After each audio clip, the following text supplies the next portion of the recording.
Zayin Ader 22 years ago today, it was a Monday. The Rebbe had gone to the Oyel. It was around 6:30, 6:35 that it reached me. It happened around 5 o'clock, I think. The Rebbe was finishing by the Oyel. I was in yeshiva, and we got word that something happened. 2 years later, on the very same day, Chav Zayin Ader Shindal, the Rebbe had again a stroke. This one was much more massive. I mean, not that the first stroke was a little thing. And from that point forward, the Rebbe was in the hospital, in Beis Yisrael, in Beth Israel. So it's not exactly, an exciting day. It's especially poignant when you have an Iber year, a leap year. Because Nun Beis was a leap year. It happened Chov Zayin Ader Aleph. By the Tzemach Tzedek, there was Yechidus. By all the Rabbeim, there was Yechidus. But by most of the Rabbeim, the way Yechidus worked was that the Rebbe had a certain time for Yechidus. Let's say from 8 o'clock to 12. 12 o'clock came, you didn't go to Yechidus, sorry, Yechidus was finished. By our Rebbe, Yechidus went until the list ran out. We could sit till 9, 10 in the morning. Everyone went home 9:30 in the morning, from starting 8 o'clock at night. Imagine. But by the other Rabbeim, the Yechidus was a couple of times a week. I don't know how often it was, but Yechidus had a clock. People went into Yechidus, whatever time Yechidus took, but people went in until that time ran out and Yechidus finished. So the Rebbe, of course, had a maskir, had a secretary who would oversee who goes in, who doesn't go in, and there was sort of a seder. But the Tzemach Tzedek didn't do that. Tzemach Tzedek basically had pandemonium, craziness. That means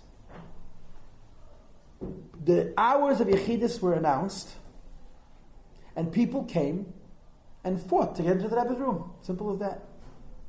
So you could imagine, I don't know how many Chassidim were there on a given night, 20, 30, 40, and there's a Yid with a white beard, and you want to go in ahead of him because you're afraid you're not going to get him before the midnight, before the hour stops, so what do? How hard do you push him, B'chol Leif, in Yechidus, but Tzemach Tzedek didn't look pretty. And it was unbecoming, it didn't seem appropriate. Outside the Rebbe's room, going into Yechidus, I don't know if they actually fought with each other, but they was pushing and shoving, and who's going in first, who's going here, who's going to make it, not going to make it, so. Finally, someone said to the Rebbe, the Tzemach Tzedek, Rebbe, what is the reason for this? Why don't you make a gabbai? You make an appointment, then you have a first, and a second, and a third. By the Rebbe, there was a list of people who wanted the Yechidus, and the list wasn't in order. The order was decided by the Maskiris, maybe by the Rebbe himself. I don't know what the consideration was. But you went in when your turn came. It was as simple as that.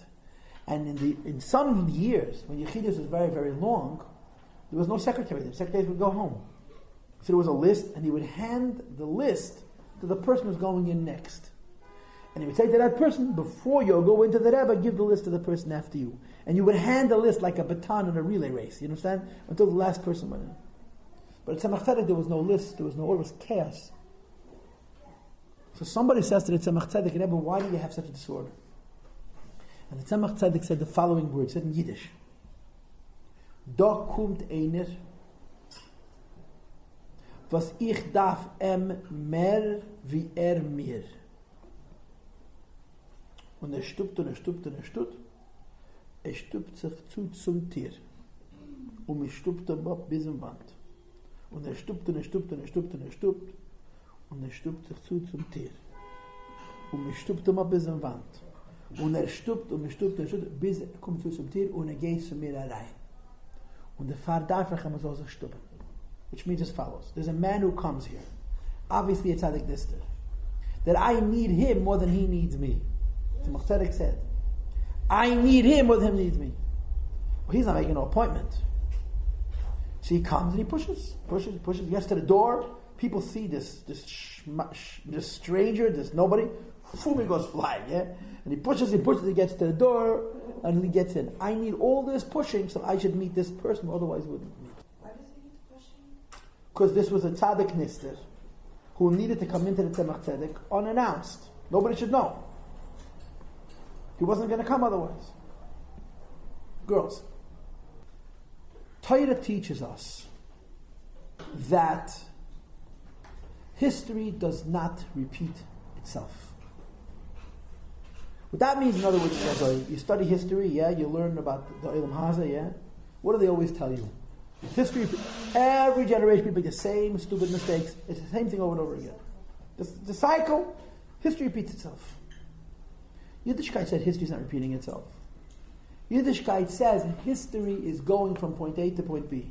From Adam Rishon and Chava eating from the tree of knowledge of good and evil till Mashiach. And it's a journey. It looks like history repeating itself, but it's not. There's a cycle. There's changes. It's not the same thing, and again, there's changes. One of the examples that illustrates this change is Golus. What happens in Golus? Jews come to a place. How do they get there? Anti-Semites. How do they get there? Pogroms, murder, destruction of the Beis HaMikdash, Rachmana litzlan hoylesi, Holocaust, and they move to a new country. We're going to be nice to the Jews, yeah. And what happens? History repeats itself. 100 years passed, 200 years passed, 300 years passed. This nation gets sick of its Jews, and the Jews will move. Why do they move? Pogroms, murder, Holocaust, tzadis. You understand? In the Lashon HaMishneh, Chazal b'shal shaloi shabbat, with shackles of iron. Onus al pi hadibur. The Eibishter wanted to go to Mitzrayim, he went. So Chassidus teaches us the Jewish people think they're coming into Egypt, or coming into Bavel, or coming to Rome, or coming to Greece, or coming to England, and to France, and to Germany, or to Russia, and to Poland, and to Hungary, and to Bulgaria, and to Czechoslovakia, and to Romania, and to Yugoslavia, and to Turkey, because the anti-Semitism where they came from was worse. Says Chassidus nitazeh. Chassidus says there's something called Seid HaBirudim. The Eibishter planted in his world a certain number of sparks. Jews come to a place and they redeem sparks. When they finish redeeming the sparks, that nation, which was prominent when the Jews were there, wanes, begins to go away, and the Jews leave, move to the next place. Come to the next place, Jews start collecting sparks, they exhaust, they take whatever good that place has, and they move on to the next place. And there's a road, there's a linear path. We're going in a line, we're not going in a circle. The path may be zigzaggy, but we're going from point A to point B. We're going from every single point on the globe, redeeming, accessing, redeeming, elevating sparks, and when it's all done, Mashiach comes. As they state in Kabbalah, as they state in Chassidus, and so forth.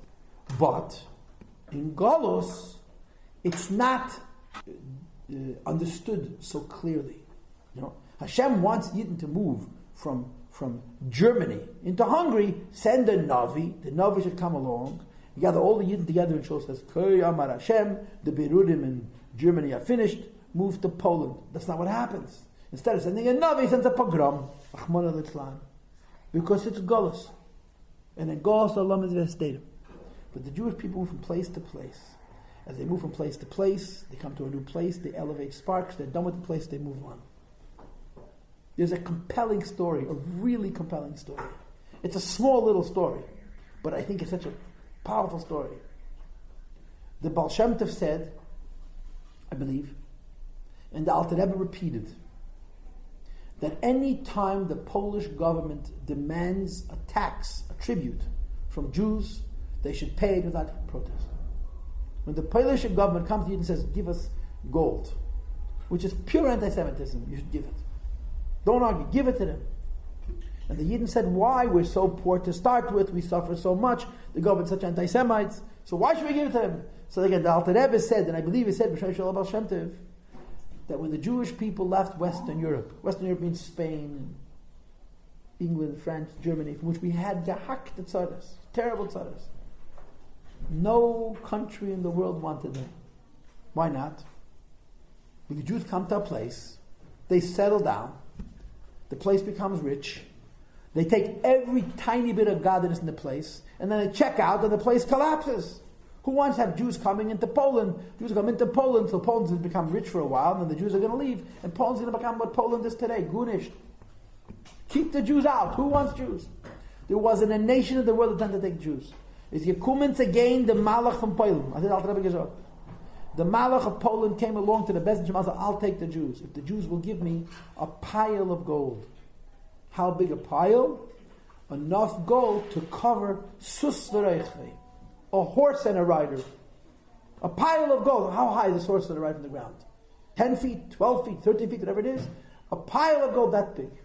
So the Alter Rebbe said, and again, I think I said, when Poland asks money, give it. We wouldn't be in Poland if not for the geld. Give it. And Yidden move from Golos to Golos. And we're going towards Mashiach that came. The Rebbe explains in the Sichos, as I'm sure you know, that America, the West, is the last Golos. He calls it Chatzi Kader Atach, the lower hemisphere, the lower half of the world. Jews were never here. Now this is the center of Yiddishkeit. Most Jews live here. The Rebbe lives here. And from here we're spreading Yiddishkeit to the whole world. This is the last of the Birurim. After this, Mashiach comes. And just think about Shlichus, yeah? When was the Rebbe in Argentina? When was the Rebbe in Brazil? When was the Rebbe in Australia? When was the Rebbe in New Zealand? When was the Rebbe in Tasmania? The answer is he has a Shliach. So this is it. From here we go to Mashiach. Are we going to be kicked out though? Relax. I want to tell you a secret, but you should never forget the secret, okay? And I give you prepared this secret you can share with other people, but only on Tuesdays, Wednesdays, and Fridays. You know what's going to happen? Why that's Monday? You know what's going to happen? You ready for this? Exactly what the Eivishter wants. That's what's going to happen. And you know what you're going to do? Whatever the Eivishter wants. You want to worry? Go right ahead. So it says in Sikh, it says in Sfarim, that as Yidden journey through Golos, there is a direction. History is not repeating itself. We're going in a direction, going towards Mashiach Tzidkenu. We're going towards Mashiach. And we elevate sparks. You finish with Western Europe. You went to Eastern Europe. They finished with Eastern Europe. They came to America. One of the things that really gets me, to me these things are so meaningful. These clarity moments by the Rebbe. Radi Lauder, one of the richest Jews in the world, came to the Rebbe by dollars, and I think he had also a yechidus. And he told the Rebbe that he wants to build a Jewish community in Poland. Poland used to have 3 or 4 million Jews before the war, maybe even more. Now Poland has a handful of Jews. Unfortunately, many, many Russians who left Russia settled in Poland, and also Yechman Litzlan, shockingly, in Germany. Tens of thousands of Jews. I have relatives who were in Shlichus in Germany. Most of the German Jews are Russians. Why do they want Germany? Because Germany is bringing them in on a silver platter. Germany is begging. They want to have Jews. Germany is doing tshuva, you understand? Setting up for the next round of anti-Semitism. They want to have as many Jews as they had pre-World War II, which is 60,000. And they have. Most of them are Russians. Jews are opportunists. They offer me free, rent, relief, and welfare, and health. No good. Whatever it is, so they move into Germany. So they came to the Rebbe by dollars. Together with Chaskel Besser. Chaskel Besser is a chassid. I remember a good story, but he was mamash. The Rebbe's a mensch. There's no question about it. And he tells the Rebbe, the two of them together, that he wants to build, he wants to bring Yidden into Poland. From Etisrael, from America, build communities. The guy is very rich. He'll build koilelim, he'll build schools, and they'll have children, they'll multiply. In Lublin, in Varsha. Varsha once had 2 million Jews, Varsha alone. The government is willing to give back shuls, rebuild Poland. And the Rebbe says, quote, I see no future for Jews in Poland.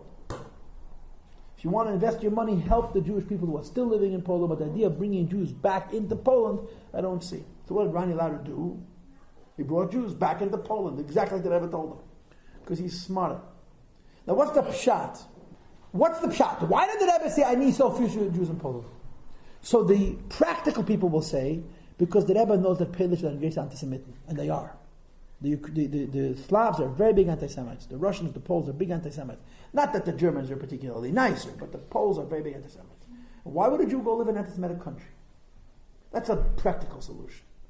But I think it's a different thing. There's no more sparks, you understand?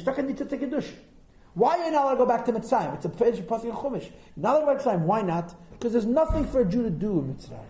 We've elevated every single spark. Now you move to another place. And when it's all done, Mashiach, we go back to Poland. We go back into Golos. Golos, the Eibishter puts you in. If the Eibishter puts you in Golos, you go to Guyula. Who cares where you're in Golos? No. The point is the Eibishter has a plan. And the plan has to do with elevating sparks. And we're not just going around and around. We're going from place to place. The Rebbe says Jews and Poland is finished. Do you think America's the last place? I don't think. The Lubavitch Rebbe thinks for me. I'm brainwashed. And that's what he said. So that's how Golus goes. So the Rebbe says in the Sichos that this process of elevating sparks, it works like this. If you're Yankov Avinu, the Eibishter calls you on the black phone and says, you know, Yankov, go to Mitzrayim, yeah? It's good for you. So you come b'choved, yeah? If you're not Yankov Avinu, but you're in a lower Madrega in Yankov Avinu, the Eibishter doesn't call you directly. He sends out Malach, he sends a Shliach. If you're me and you go in chain. Like Yidden went to Bavel, like Yidden went to Rome, in chains and tzaras. Depending on your Madrega, your Golus is different. Accordingly, in chains, in handcuffs, like a prisoner. Accordingly, when you come to that place and you elevate sparks, if you're Yankov Avinu, you right away see where your sparks are, you go and you pick them up. But if you're Yankov Avinu, you have to have a truck to carry your sparks. You understand? We need a little purse. Bigger people, bigger sparks. If you're not Yankov Avinu, the Eibush is Mesabef Sibis. The Eibush arranges all kinds of tricks and brings you to your spark. You don't know where your sparks are? The Eibush brings you there. Every Jew, every Neshama, every Gilgul, like it says in Tanya chapter 37, if you want to look it up, comes here for many purposes. One of them is to pick up certain sparks. The biggest Neshamas know where their sparks are. They go and they pick them up. The smallest Neshamas have no idea where their sparks are. The Eibush brings them to their places. Ilas kala ilas, Sibis kala Sibis. Sibis is Mesavas Sibis and Ma'al ilas. You should get to your sparks about to elevate. And of course, this is one of the incredible things of being Makusha to the Rebbe, to a Rebbe, to any tzaddik, to any Nasi Yisrael. Your sparks over there, go. I don't want to live there. Sorry, God put your sparks there. Go, up a minute. You go to your sparks, you elevate your sparks, finish, do what you got to do. Now listen to this carefully. The Rebbe Rashab had a Farbrengen 100 years ago, let's say. And the Rebbe Rashab said the following. There is something called Soid Habirurim. Soid Habirurim means every neshama has certain sparks that you have to fix. The Rebbe Rashab said, Ein itanu yedeya admo b'seid Habirurim. We have no idea about the secret of the sparks. Nobody knows which sparks are theirs. Nobody knows. And the Rebbe was implying that the Rebbe himself doesn't know where the sparks are. So what do if you're born to the very, very end of Golus and you know where your sparks are? Now, why don't you know where your sparks are? Why? Because there's no big enough tzaddikim who can identify sparks like it used to be in times before? No. It's because at the end of Golus, all that's left is what's called Pachem Ktanim. Remember Pachem Ktanim from Pasha Vayishlach? That is, I'll use the same expression. Small little tiny jugs. The sparks that are left for us, they're so small and so dim that it's impossible to know which spark belongs to which person. So if you're born in this latter part of Golus, saves Mana Golus, where all that's left is Pachem Ktanim, and it's impossible to identify which spark is yours, what are you supposed to do? The answer is Chatev v'achel, Chatev v'ishti. Grab and eat, grab and drink. Chaparain, es, drink. Grab. You don't know which is yours. You eat enough, you'll find yours also. The Rebbe Rashab said that a very, very long time ago. I know a man who told me the following story. This man is a very Hasidic Yid in a big London. And when he got married, he went into business. Why did he go into business? Because his father-in-law was in business. And his father-in-law asked him to ask the Rebbe going into business. The Rebbe told him to go into business, and he went into business. This man's father was a big asken, was a big prominent Lubavitcher. And when he heard that the Rebbe told his son to go into business, he was very taken aback. And he had a yechidus, and went into the Rebbe, and he said to the Rebbe that the Rebbe told my son, whose name is such and such, to go into this and this business. So he told the Rebbe in Yiddish, Efsher desnid zayne birurim. Maybe these are not his sparks. Maybe he has other sparks to elevate. This is an expression in Yiddish. It's an expression. When you talk about what's your life's purpose, it's called birurim. What you're doing, your life is called birurim. So he tells the Rebbe really tongue-in-cheek, colloquially, Efsher desnid zayne. Maybe making going into business is not why his neshama came into this world, kind of thing. The Rebbe becomes very serious, and he says, quote, the Rebbe, the Shreddar gesagt, versteht nicht in Seita Birurim. The Friedrich says he doesn't understand the idea of Birurim, which sparks get which neshamas, which neshama get which sparks. Then the Rebbe says, ich verstehe sicher nicht in Seita Birurim. I for sure don't understand which sparks are yours. Aber hat gesagt, so as he said, the Rebbe said, I told him to do such and such, that's how it should be. In other words, the Rebbe said, I trust my Ruach HaKodesh, I told you kach v'kach. What's the point?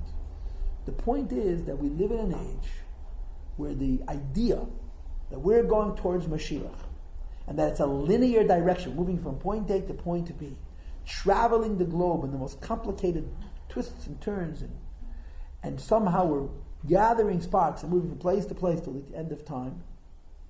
We now, at the end of this rope, find ourselves in a circumstance where there's absolutely nothing clear.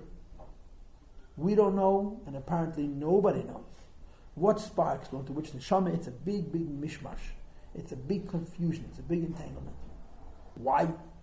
Not because the neshamas are smaller, although that's true also, but because the sparks are so small. So in this world, now what am I saying? What am I trying to say? What am I saying? What I'm saying, girls, is you're younger than me. So you don't have, I guess, the experience of life that I have. You're learning about the world. And when you look at the world, you look at your community, you look around you, the thing that you see is craziness. It's mashugah. We're all trying to be normal, we're trying to build lives. Here you have a person who 3 months ago was in a convent, was in a church, and there has a beard and pays davening 7-7. Here you have a person, his father's a big rabbi, and he's Kameshem Shabbos. There's such a tumult, there's such a chaos, there's such a tohu vavoyu. And I don't think Lubavitch has exclusive rights to the tohu vavoyu, but we're mahada b'mitzvahs. All over the frum world, here, even in Israel, the world is crazy, meshugah. Everybody's nuts. The whole world is crazy. You look at the world and say, whoa, what's going on? Where's the plan? Where's the plan? How are we moving from here to Mashiach? Look what's going on. Yeah, people say, "Oh, Jews are, the prognosticators, the social scientists saying the Orthodox camp is also losing members, but we're also gaining members. The Frei are becoming Frum, the Frum are becoming I'm not sure what. What's going on? What's going on?" And in plain English, what's going on is craziness. Why is it craziness? Because the Eibishter needs to elevate sparks. And he needs that some obscure spark that's lost who knows where should come to the Eibishter. In a normal world, it'll never come to the Eibishter. In the midst of all this chaos, in the midst of all this craziness, this neshama sneaks in. Just like that tzaddik nista sneaks into the tzemach tzedek. In this cracked up world, this totally disorderly world, where nothing makes sense. So it wasn't always like this? It wasn't always like this to this extent. Well, that's the answer. Because everyone says that. There's different tkufas. The last 100 years has been pretty crazy, but there were long periods of time where people's lives were predictable. Children, parents, grandparents, grandchildren lived the same life cycle. They got married, they sat in koilel, you read the shmuz, the zecheres, the memoirs. You see how people lived. There was a certain ebb and flow to life that was interrupted periodically by pogroms. But pogroms happened every 100 years or 150 years. Today, every 15 minutes is a new mishagas. It's a crazy world. So what happens is, girls, when you look at this world, you see all this craziness, all this mishagas. There's a number of reactions. Some people react by being afraid of it, by being intimidated by it, by sort of becoming part of the craziness. They accept it. The craziness is real. When you accept the craziness is real and you become crazy, you've got where the heaven is. That's wrong. But then there's other people who do something which is even more wrong. They try to control it. They try to organize it, try to fix it. How do you fix craziness? You create a box in the middle of craziness and say, okay, inside this box is going to be normal. What's this box? My family. What's this box? The few people down in my shtiv. What's this box? To use a classic Olatera example, the children in my son's grade. Class, not grade, pardon me. That's my box. And the Abisha comes with his blender. It's all mixed up. We try to control. This is human nature. What emerges for us from all of this chaos, and you forget where the sky is. What's up? What's down? What's normal? What's crazy? What's life? I think that a considerable degree, this is how I see Chav Zayin Adar. And I'll explain to you how I mean it. I want to explain to you how I mean it. I want to want you to understand something. B'chlal, the trademark of Lubavitch is that we're crazy. And I mean that in the most positive way imaginable. The trademark of Lubavitch is that we're different.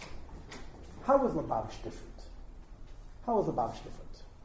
The answer, with the same pathetic, nebuchs, egocentric, materialistic, selfish, lazy, closed-minded Jews as everybody else. But we have a Rebbe. And that's the only difference. The difference between Lubavitch and everybody else is not that we have different personalities or different psyches, just that Rebbe. Why do you say Jews are like that?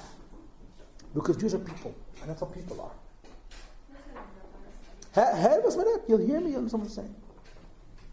And I'm going to explain it to you in these words. Jewish people live in Golos.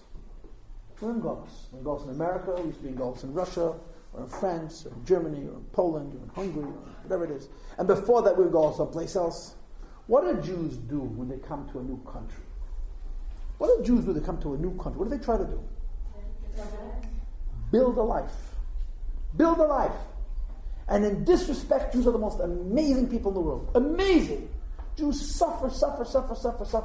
They pick themselves up. 1 out of 10 survives. They move to a new place. They say, okay, let's get married. Let's build homes. Let's build families. Let's build children. Let's bring babies into this world that kills Jews and start over again. Jews are amazing. But all they want is normal. Normal. Build a community, build a shul. Then you have a tzaddik that comes straight from heaven, who comes into this world. And he's not into normal at all. He's into Eibishter. Yeah, let's use the modern word for not normal. He's into Mashiach. That's what he's into. What's Mashiach? Crazy. You have to believe. You have to live a life that says what? Every single day I wake up in the morning and I say to myself, my house, my family, my job, temporary. What's normal? Mashiach. Jews are trying to build lives in Golos. Who can blame them? Jews came to America 2 generations ago, 3 generations ago, 4 generations ago. They came to communities. They built shuls, schools, communities, culture, lifestyles. And everybody just wants to settle down. And then there's Lubavitch, like a bunch of flies whizzing around people's heads, making people nervous. And of course, the word the fly makes more nervous than anything else is himself. Why? Because there's a Rebbe who says, what's normal? Mashiach. How is Mashiach normal? And the answer is, because that's the Eibush, that's the Neshama, that's godliness, that's the truth. And the Rebbe takes people who would otherwise do what everybody else does.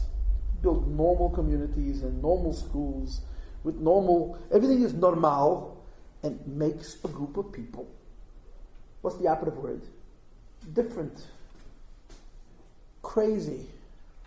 Not constrained by the idea of settling down normal lives, but motivated by something very, very different.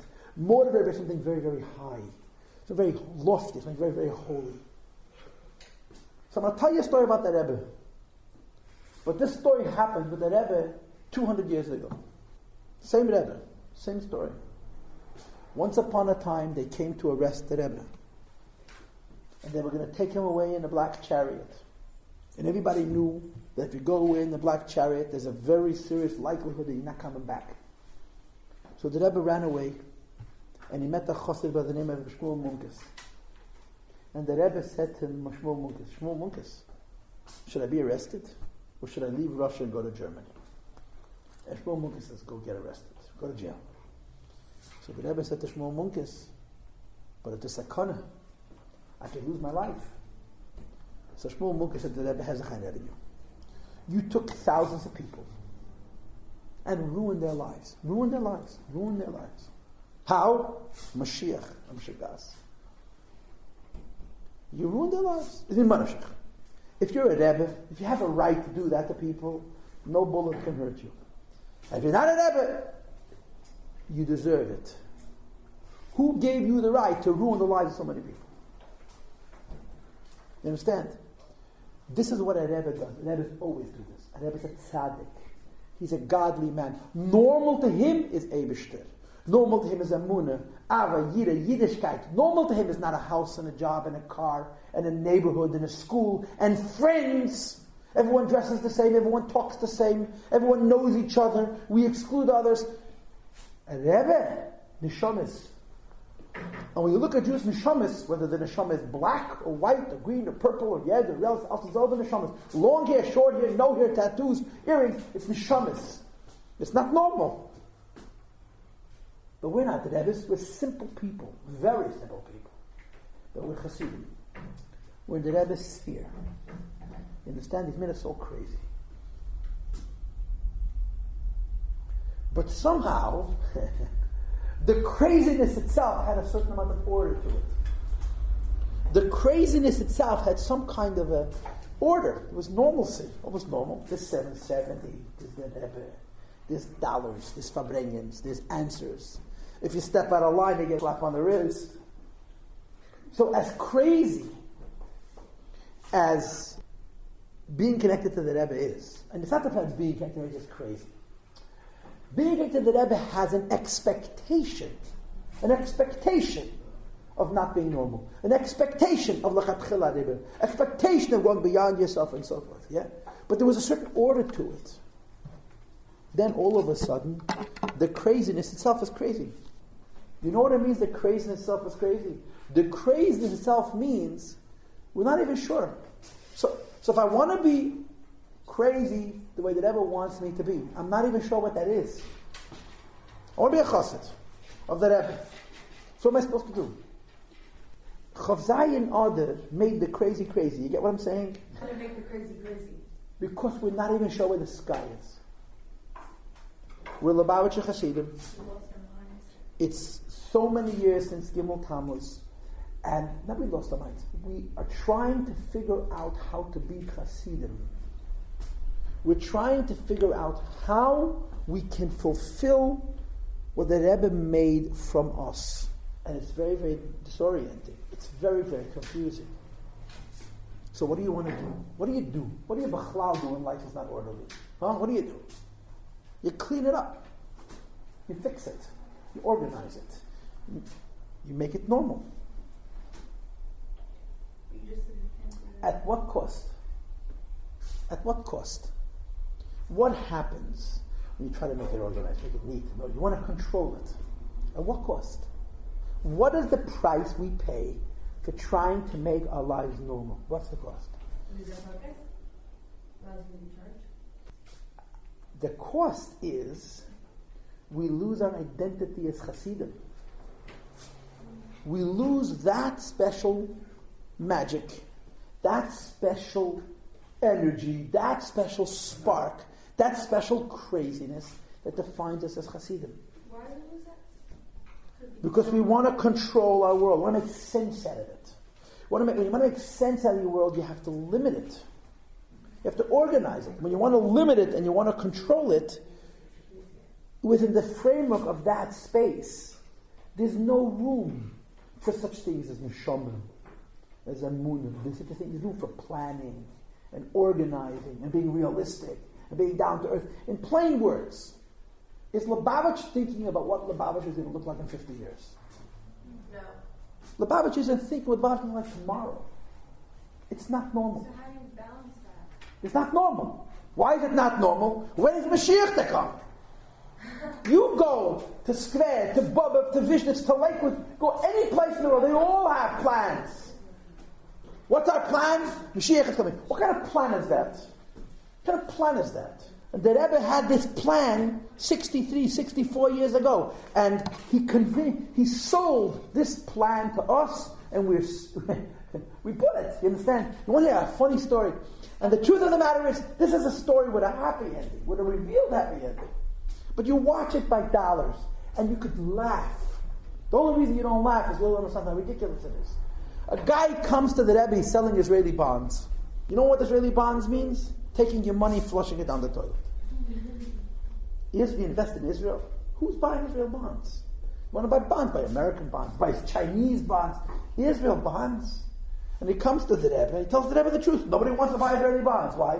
Israeli economy is not doing so well, and no one knows what's going to be tomorrow. Israel is a nation that every 15 minutes is a war. Who wants to invest in such a country? So the Rebbe looks at this guy. You have to see it. The Rebbe speaks very softly, but if you do a little his bonus, watch it a few times, you realize the power of it.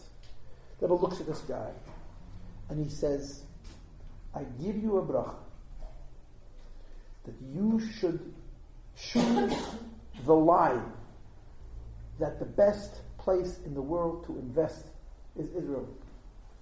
The most secure economy in the world is Israel. The line, the approach, the sales pitch. And I give you a bracha that you should go in this approach and you'll have success. What's the pshat? The Rebbe tells this guy, everybody knows that the Israel economy is terrible. You should say Israel's economy is good and believe it. No, how could you believe it if nobody believes it? For the Akashi. What's the tenet?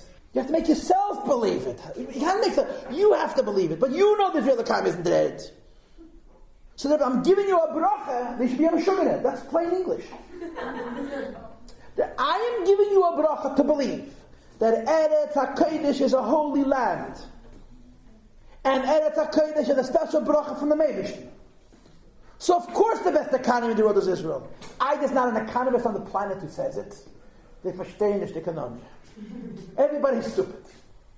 You understand? I was telling the Bacham this morning a story. The Holy Bells Rebbe, the great and Holy Bells Rebbe, Ader Lubavitch, he was completely not from this planet. Completely not from this planet. He almost never ate. And when he ate the strangest foods. One of his gabbais described eating his leftovers. It tasted so bad. He made a recipe for the soup that he ate. Don't ask. The concoction was based on Mamar Chazal. The whole thing was based on Gemara. The whole thing is Gemara Chazal. The worst mess in the world. And the guy ate 3 spoonfuls, you understand? So somebody tells him, the Heilige Belzerov, he was a very sick old man, that they're bringing in good fruit from, I think, Switzerland. Because Israel's fruit are not so good. Israel's fruits are not so good. The best fruit in the world is in Israel. He said, how could you say, the Belzerov made this guy say like a bunch of times, the best fruit in the world is in Israel. But it's not true. He says, okay, it's true. So the Rebbe says to a Fraye Yid, you want to sell bonds? Believe. Don't you understand? Now today, Israel's economy is booming. The fact is, if you invested in Israel 20 years ago, you're rich. If you invested in America, you lost your pants. But when the Rebbe said it was a pipe, it was a shagas. This is what a Rebbe does. He did it to us. He comes to you and says, open the newspaper. Look what's in the newspaper. Not close it. Open up the Chumash. What's in the Chumash? The Chumash was written 3,000 years ago. It describes a land of Israel which exists and Atzilus, and we're saying soft, maybe Nel Mabri on a good day, on Fridays. But everybody knows and if you see it in the Chumash, this is reality. Believe it, sell it to people, you'll get rich. And in fact, it happened. I don't know if that guy who sold bonds bought it, but the Rebbe is telling something ridiculous. And the Rebbe is a very practical man. You watch the words the Rebbe uses. In other words, he says, I give you a bracha that you should believe what I'm saying. Because if you'll believe it, you'll convince other people to believe it, and you'll succeed. See, but this already happened. You understand? The Israeli economy is booming. We're still waiting for Mashiach. You understand? This is what a tzaddik does to people. And when you live in this whole mess, you lose sight. You lose sight of the ruchnius, of the neshama, of the holiness. Yes? Did the Rebbe ever say that we finished collecting? He did. Yeah, I heard it myself from the Rebbe. What are we doing here? It's a long story. A lot of details, but the message that the Rebbe gave sort of consistently is, we're greeting Mashiach. The sparks needed, exactly. The sparks needed to end the Golus, we've completed. The Mekabolas Pei Mashiach said, okay, this is our Avodah. I want to tell you something. I'm not more informed than you. You understand? All of us had the same problem. It's not figuring it out. We figured out that we're never going to figure them out. It's believing. And believing is hard. And you know what's hard about believing? You can't believe on Sunday and then on Monday you automatically believe. Sunday you have to believe, Monday you have to believe again. You learn a Gemara, yeah? You know it's finished. And if on a Sunday you come in the morning and the Eibishter is real to you, the Rebbe is real to you, Mashiach is real to you, Monday is a brand new test. The Yetzer Hara comes with his cheshbainis and with his stories and with his Baba Maises, with his realism. Right? The Yetzer Hara, what's the Yetzer Hara's position? I'm a realist. You're crazy. You do what the Rebbe says in the Sichos. You're going to live like the Rebbe wants us to live. It's a different time. You got to make plans. You have to think about the future. You got to build a normal life. You have to make sure that your great grandchildren have enough money to go in retirement early. Let's be realistic. But the Rebbe said you're supposed to live like this, like this, like this, like this, like this. The Rebbe wasn't a practical man. You understand? Why was the Rebbe a practical man? Because he lived in a different world. And he raised us up into that world. And we have to stay in that world. Not to do the Rebbe a favor. To do ourselves a favor. You want to be a chassid? You got to be higher. Higher means your priorities are different. Yeah? Someone comes to the Rebbe and says, Rebbe, I'm living in America 2 or 3 generations. And I worry about the future. My children, I could see them being frum. My grandchildren, I'm not sure if they're going to be frum. My great-grandchildren, the mistakes are going to be too much. You know what happens to Jews? They come to a country. What happens to Jews next? They get rich. And as they get rich, all of a sudden, right, how come there was few people fried out 30, 40 years ago? Because they couldn't afford money to go into the movie, you understand? We get rich. Shamanta, visa, kasisa. All of the trouble the frum world is having today is due to brachas. Do you realize that? How come so many frum people are frying out? First of all, we have a lot of babies. Second of all, they all grow up into adulthood. 150 years ago, people had 10 children. If 3 of them went to a chuppah, it was a mess. Probably the other 7, they died. Today you have 10 kids, make 10 chasanas. Not 40, 150 years ago. People were so poor. All of our problems are because of our brachas. You're making like brachas is a problem. No, I'm making brachas a challenge because they are. Children is a bracha, wealth is a bracha, freedom is a bracha, a lack of fear is a bracha, opportunity is a bracha, but it's an assoy. What do you want to go back to Poland, 1877 and the pogroms? Never in a million years. We have better lives than ancestors had never done. It's very hard to keep ourselves and our children. It's a big deal, yeah. So you come to the Lubavitch Rebbe and you say, "Here's a revenue. How am I going to guarantee my grandchildren?" So the Rebbe says like this: "I give you a bracha that you should go in the line that Mashiach is coming, and that when your grandchildren are born, Mashiach is already going to be here. And if you will go in this line, and you will teach your children and grandchildren this line, I give you a bracha of great success." You get it? When that guy from Israeli Bonds came to the Rebbe, and the Rebbe told him something totally ridiculous, in Mamish is totally ridiculous, and watch the language, if you get a hold of that shtickle, watch the words that the Rebbe uses, you see that the Rebbe tells him, the problem is not getting people to buy bonds. The problem is you have to believe in Israel. And how can you believe in Israel? Everybody knows if event money in Israel, it's tzedakah, it's charity, it's flushing it down the toilet. You have to have a lot of emunah. I give you a bracha. What's going to be Mashiach? What kind of answer is that? It's impractical. It's not impractical. It's reality. It's reality. So we're growing up. It's Chav Zayin Ader, and I want you to know, it's one of those days I wish I could skip. Chavav Ader, have 2 Chav Cheseds. I don't mind. There are 2 Chavavs. And unfortunately, I'm in the business of talking to people. And every time you talk, you have to mean it. Every time you talk, you have to say it from the heart. It's not a fun day. It's a tragic day. It's a painful day. It's a bitter day. So when they come here and tell you how terrible it is, you don't need me to tell you. And that's not my job. When they come and tell you how wonderful it is, I'm be a liar. So what am I supposed to do? And I made my mind up. I mean, this is, I said to the girls in the other room, whenever you Farbrengen, you say what you think. I made up my mind. Chav Zayin Ader is going to be positive. How could Chav Zayin Ader be positive? Chav Zayin Ader is positive if you focus on the challenge. Not on the reality, on the challenge. What's the challenge? The challenge is Moshe Emes v'Terase Emes. The Rebbe is true, his teachings are true, Mashiach is true, and we all know it. We all know it. Every girl in this room has a place.